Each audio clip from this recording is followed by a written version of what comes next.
Kdaj je potekala akcija Postajališče ni parkirišče, kakšni so rezultati in kje ste jo izvajali?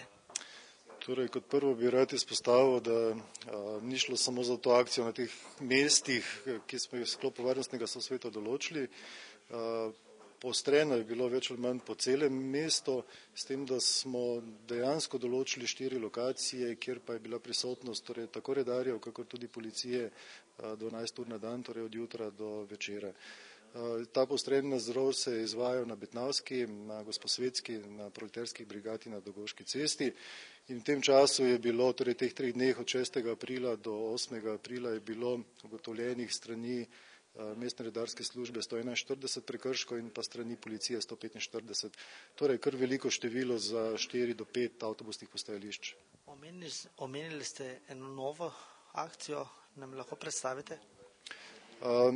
Da, v mesecu maju, torej vedno večja potreba po sankcioniranju oziroma po tem, da ljudje žal parkiramo tudi na mestih, ki so predvidena za invalide, torej marsikdaj so zasedena žal z vozniki, ki takšnih parkirišč ne potrebujejo in zato smo se nekako v sklopu varnostnega sosveta dogovorili, da bomo v mesecu maju šli na eno akcijo opozorilno tokrat z enim, mislim, da precej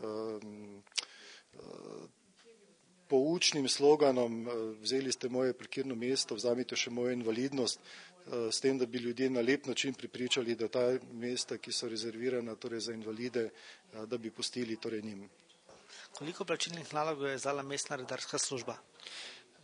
Redarji mestne redarske službe Mestne občine Maribor so v okviru te akcije Postajališče ni parkirišče izrekli 117 represivnih ukrepov, to pomeni so pustili obvestila o prekrških na vozilih, bodisi so pa vročili plačilne naloge na kraju samem. V to številko niso všteta opozorila in niso všteti tisti ukrepi, ki jih je izvedla policija. Kakšni so bili odzivi voznikov? Odzivi voznikov so bili različni. Le malo je tistih, ki priznajo storitev svojega prekrška in sprejmejo posledice svojega ravnanja.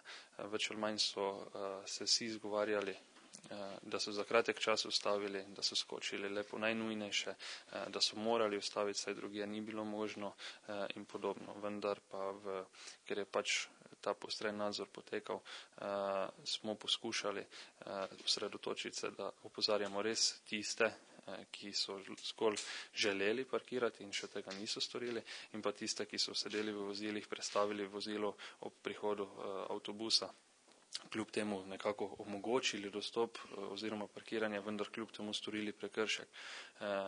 In ti so bili deležni opozorila, vendar pa po izrečenem opozorilu seveda niso mogli tam ostati. Kakšna je kazen, če ga izda, če jo napiše redar? Globa zagrožena za ustavljanje oziroma parkiranje na avtobusnem postajališču je odvisna od prometne ureditve. Bodisi da je urejena oziroma označena prepoved parkiranja s prometnim znakom, potem je globa 40 evrov.